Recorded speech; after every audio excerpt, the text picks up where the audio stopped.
दोस्तों finally RRB PO mains का admit card जो है वो सामने आ गया है। 28 तारीख को हमारा एग्जाम है और अभी एक ही शिफ्ट का डेटा जो है वो देखने को मिल रहा है कि फर्स्ट शिफ्ट में आपका एग्जाम होगा। सुबह 7 बजे आप लोगों की रिपोर्टिंग टाइम है। एक आध कमेंट मैंने देखे, मैंने अलग अलग प्लेटफॉर्म भी चेक किया, सब कुछ क्रॉस चेक किया। एक आध लोगों ने कहा कि सेकंड शिफ्ट है लेकिन उसका कोई एग्जैक्ट डेटा जो है वो नहीं दे पाए हैं या एग्जैक्ट डेटा नहीं मिला है। तो एक ही शिफ्ट में आरआरबी पीओ मेंस का आप लोगों का जो है वो 28 दिसंबर को एग्जाम है। कुछ एक बातें जो आपको जाननी चाहिए, जो आपको समझनी चाहिए, क्या पैटर्न होने वाला है, किस तरह के कट ऑफ के नंबर हैं, उन सभी पे हम लोग डिटेल जो है वो बात करने वाले हैं। ठीक है, सबसे पहले आप ये देख लीजिए, ये आपका एग्जाम पैटर्न कंप्लीट होने वाला है। Reasoning 40 question 50 marks, quant 40 question 50 marks, GA 40 question 40 marks, Hindi English optional है, आप दोनों में से कोई एक लैंग्वेज चूज कर सकते हैं। और कंप्यूटर नॉलेज जो है वो 40 क्वेश्चन 20 मार्क्स होंगे, टोटल 200 मार्क्स और 200 जो है वो क्वेश्चन 2 घंटे का आपको समय जो है वो दिया जाएगा। अब एक बार सबसे पहले हम लोग कट ऑफ के नंबर की ओर अगर थोड़ा ध्यान दें कि ओवरऑल ये मैं आपको फाइनल कट ऑफ का जो है वो नंबर यहां पे दिखा रहा हूं कि भाई ये जो है वो नंबर क्या है आउट ऑफ 200 मार्क्स, मतलब मैं मेंस के जो है वो नंबर की बात कर रहा हूं। यहां पे अगर आप देखें 58 यहाँ पे आंध्र स्टेट वाइज आप देख सकते हैं, मैं आपको बस हाईएस्ट लोवेस्ट दिखा देता हूं। जैसे अगर मैं देखूं तो 78 हरियाणा का यहाँ पे नंबर गया, फिर यहाँ पे 79 जो है वो हिमाचल का नंबर दिख रहा है। जनरल की बात कर रहा हूं, जो भी आपकी कैटेगरी है उसको देख सकते हैं आप। जम्मू कश्मीर 75 मार्क्स है। इसके बाद अगर आप देखें नेक्स्ट को अगर मैं चेक करूं तो नंबर के जो रेशियो है वो हमें अच्छे खासे यहाँ पे दिख रहे हैं। इसके बाद अगर मैं स्टेट्स को थोड़ा सा और देखूं तो मैं देख पा रहा हूं कि कर्नाटका यहाँ पे ये कौन सा नंबर जनरल का था? जनरल का था पहला, दूसरा, तीसरा, चौथा, पांचवा नंबर है।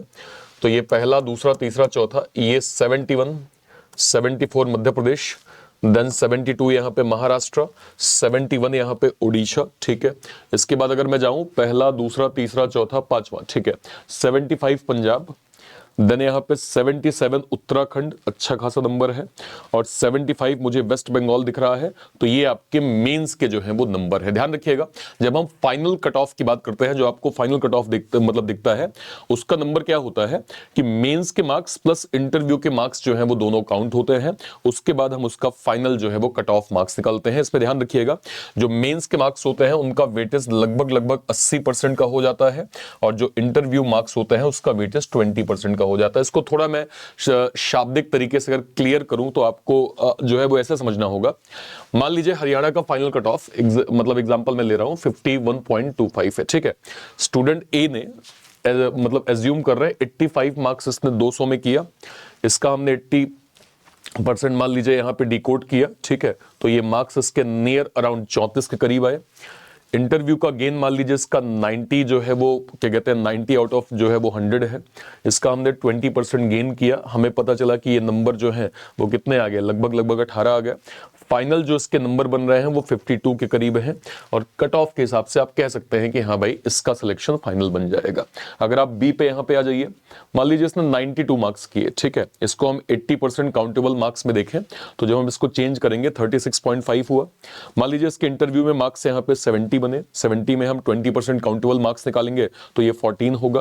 तो आप देख सकते हैं कि ओवरऑल मेंस में मार्क्स के बावजूद इसका नंबर 50.5 है, और जो कट ऑफ के नंबर है उस हिसाब से आप सिलेक्शन का नंबर किसका देख रहे हैं, स्टूडेंट ए का यहां पे देख रहे हैं। तो ये काउंटेबल मार्क्स कब होंगे, मेंस के बाद जब हम इंटरव्यू में जाते हैं। अभी हमारा टारगेट प्रॉपर मेंस है। मेंस में आपको फिलहाल क्या करना है, देखिए एनालिसिस का वीडियो मैंने ऑलरेडी किया हुआ है, जहां मैंने आपको बताया है कि ओवरऑल बच्चों के अटेम्प्ट जो है वो डिसेंट जाते हैं। आप यहां पे देखें तो 110, 115, 120 के करीब एक एवरेज नंबर बच्चों के जो है वो ओवरऑल पेपर में जाते हैं, जिससे हम कह सकते हैं कि हाँ भाई काफी हद तक। देखिए आप रीजनिंग में 22, 26 एक डुएबल मार्क्स है, जो कि अच्छे मार्क्स जो है वो माने जाएंगे। अगर मैं थोड़ा सा पेपर को समझूं तो आप देख सकते हैं बॉक्स पजल, सिंगल रो। पहले अगर मैं पजल को थोड़ा साइड कर दूं, data sufficiency, inequality, word based, blood relation, multiple series, logical 4 question, machine input. आपको जो मिसलेनियस पैटर्न है 5, 4, 9, 9 के बाद 10, 14, 15, 19, 22 नंबर यहां पे हो गए। मान लीजिए आपके 5-6 मार्क्स गलत हो गए तो भी 15-16 मार्क्स है। पैरेलल रो केवल 10 ही लोग हैं, मतलब 5 साउथ 5 नॉर्थ, साथ में वेरिएबल। ईयर बेस 7 लोग हैं, साथ में वेरिएबल। इसके बाद सिंगल रो जिसमें नॉर्थ फेसिंग है, साथ में कलर दिया हुआ है। चलिए इसको मैं थोड़ा लेवल अप मान सकता हूं, लेकिन ये वाला वेरिएबल बेस्ड है, मतलब एक डिसेंट नंबर आपके रीजनिंग में जो है वो मार्क्स यहां पे गेन हो रहे हैं, जो कि हम लास्ट ईयर के पैटर्न में देख पा रहे हैं। Wrong number series, DI bar और table, double pie chart, caselet, then caselet DI table based. इसके बाद Q1 Q2 और अर्थमेटिक के जो है वो लगभग 13 क्वेश्चन, ठीक ठीक पैटर्न था। आरसी लगभग 3 पैटर्न में, common fillers, connectors, starters, error detection, word replacement, close states and sentence rearrangement के, ये आपका कंप्लीट जो है वो पेपर हो गया किसका, इंग्लिश का। हिंदी पे आ जाइए, मुहावरे, लोकोक्तियां, वाक्य में त्रुटि, अपठित गद्यांश, अनुच्छेद में रिक्त स्थान की पूर्ति, ये आपके सवाल जो है वो हिंदी के हमें देखने को मिले थे। इसके बाद अगर मैं देखूं तो ये जीए का क्वेश्चन नहीं, ये आपका कंप्यूटर का क्वेश्चन है। देख सकते हैं आप, वैक्यूम ट्यूब जनरेशन पूछ लिया है, which is not hardware, fishing क्या है, स्पाईवेयर क्या है ना, और एसएमटीपी यूज क्या है, शॉर्टेस्ट एक्सेस टाइम क्या है ना, वॉर्म यूजेस क्या है ना, मैग्नेटिक टेप जो है वो क्या है, वायरलेस यूएसबी क्या है, एंटीवायरस क्या है, ये सारे सवाल आपके जो है वो हमें कंप्यूटर के देखने को मिले थे। ठीक है सर, ओके। इसी दिन सेकंड शिफ्ट के आ जाते हैं, इसमें जरा एक बार अटेम्प्ट देखते हैं। अगेन 110 115 के करीब यहाँ पे अटेम्प्ट्स आपको दिख रहे हैं। अगर मैं अगेन रीजनिंग का पेपर देखूं, सबसे पहले मैं डुएबल मैनर देखूं, machine input, coding decoding, logical, direction distance, word based, then number based, order ranking and syllogism और डेटा सफिशिएंसी। 5 4 9 3 12 14 15 19 20 21 5 26 आपके ये हो गए। मान लेते हैं 8 10 आपके गलत हो गए तो भी आप 18 20 में हैं। इसके बाद स्क्वायर टेबल वेरिएबल के साथ, ठीक है, बॉक्स बेस्ड वेरिएबल के साथ, पोस्ट बेस्ड वेरिएबल के साथ, ठीक है। तो ये तीनों पजल आपके डुएबल है। समझिए आप, ओवरऑल आरआरबी क्लर्क में तो सब कुछ डुएबल होता है, सब कुछ आपको करना होता है और आप बहुत अच्छे से कर भी लेते हैं। आरआरबी पीओ मैं ये नहीं कहूंगा कि 100% पजल बन जाती है, बट 70% ऐसी पजल होती हैं जिनको आप सॉल्व जो है वो कर सकते हैं, जो कि आपको सामने यहां पे दिख रहा है। तो लास्ट के जो 8 से 9 दिन है, इनको आप क्या करेंगे? सबसे पहले मैं अगर इंपॉर्टेंट चीज आपसे कहूं कि आपका यहां पे ध्यान क्या होना चाहिए, क्वांट का जितना बेसिक है, सेक्शनल मॉक को मैं आपको कहूंगा कि आप सेक्शनल मॉक में अपना टाइम दीजिए, ज्यादा से ज्यादा सेक्शनल मॉक में, क्योंकि आप नया क्या ही पढ़ोगे, सेक्शनल मॉक से क्वांट को आप रिवाइज करिए। ठीक है सर, ओके। इसके अलावा रीजनिंग में पजल, देखिए इस चैनल को सारे बच्चे सब्सक्राइब जरूर कर लीजिएगा, क्योंकि यहाँ पे प्री से लेके मेंस और स्पेशली मेंस की मैं लगातार इस समय क्लास कर रहा हूं। आप सबकी अटेंडेंस मेंस के सेशन में जरूर होनी चाहिए, तो आपको ये करना है। इसके बाद सेक्शनल मैंने आपको बोल ही दिया है, ये आपको करना ही करना है।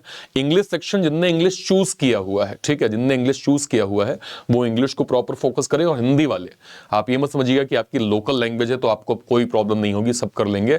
वो ऐसा घुमा के पूछ लेगा कि आप हिंदी होते हुए शायद सॉल्व ना कर पाए, तो हिंदी को भी थोड़ा सा एक बार गो थ्रू कर लीजिएगा, प्लस सेक्शनल मॉक से अपने मार्क्स देख लीजिएगा। ठीक है, फुल लेंथ टेस्ट अभी आपको डेली एक देना है, ध्यान रखिएगा, डेली एक फुल लेंथ जो है वो मॉक टेस्ट आपका होना चाहिए।